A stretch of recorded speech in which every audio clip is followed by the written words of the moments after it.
Hey guys, welcome back to Ultimate S&S. So what's coming out here is going to look at some of our chicks and stuff, and they're not but maybe 3 weeks old now probably.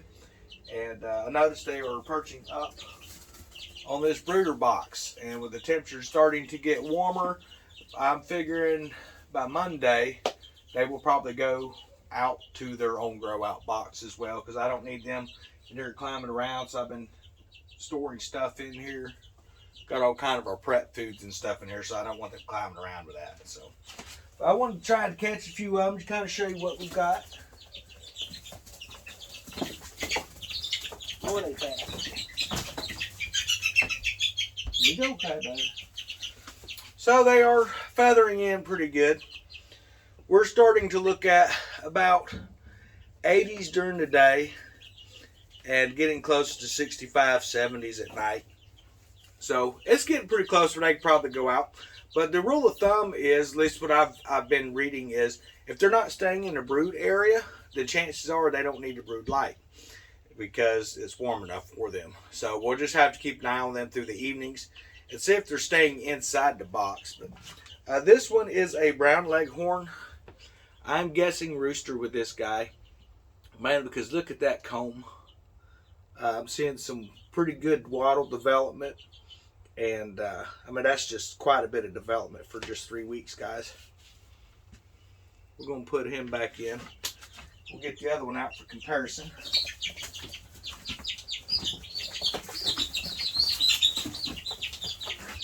Oh, they're so fast.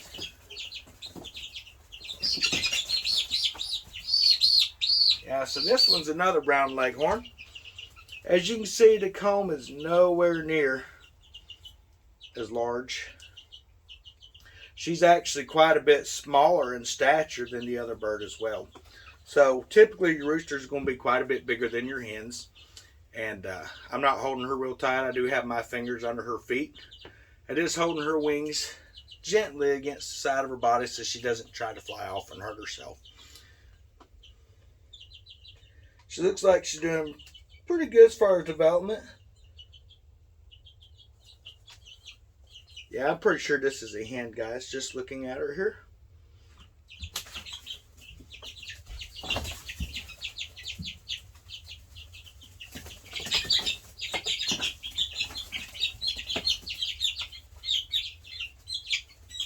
So these are the black copper maran.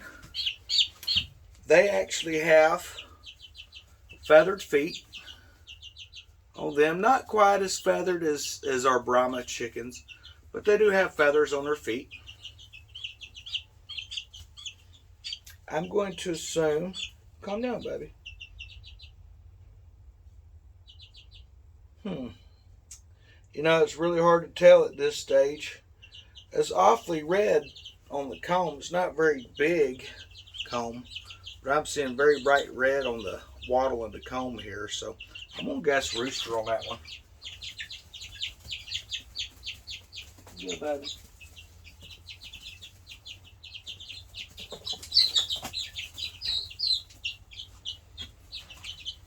Yeah, so this one here's the other black copper maran, and I'm seeing very yellow on the comb.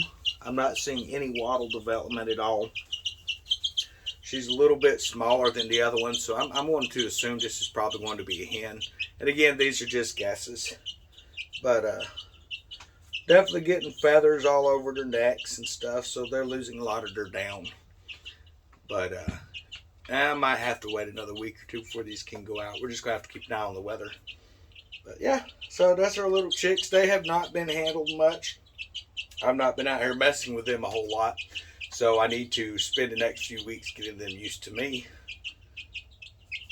so that they will actually, you know, to get used to me kind of messing with them a little bit and handling them.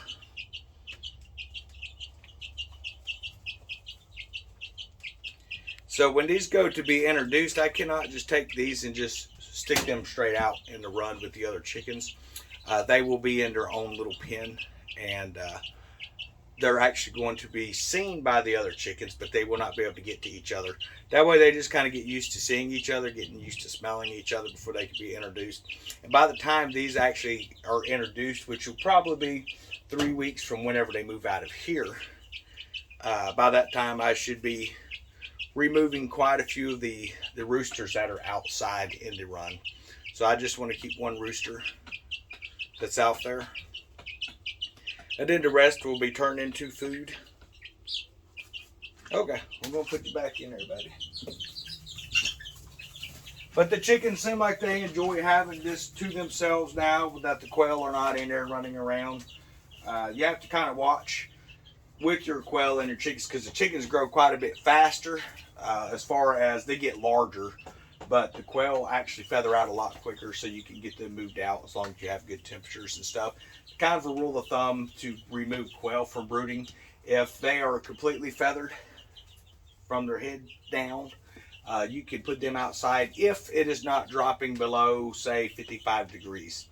So if they're not fully feathered, then definitely do not move them out. But as soon as they're feathered up, if your lows are only around 55, I would move them on outside. I mean, that's kind of how I've been doing it, and I've not had any, birds freeze to death or anything like that. So chickens typically feather out quite a bit slower, so that's something we're going to have to keep an eye on out here. But I think for the most part, though, they seem like they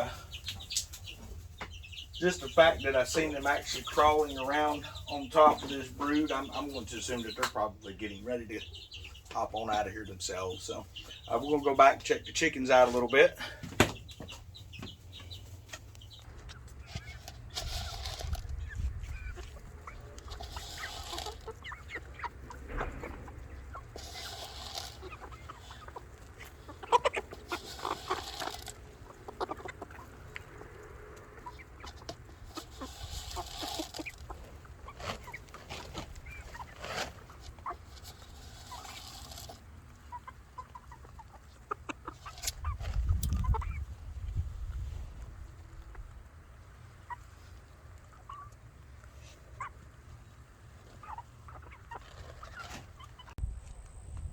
So that's basically what I've got going on today, guys. So I showed an earlier video some stuff we're doing in the garden. So I've got all of my plants that were started indoors now transplanted out to the garden.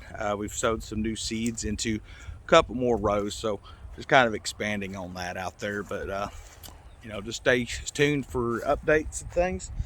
And I'm figuring probably sometime next week we're going to open up the hives and see where we're sitting on honey. If we can take a few frames, get that honey centrifuge going, and get us some fresh honey out here.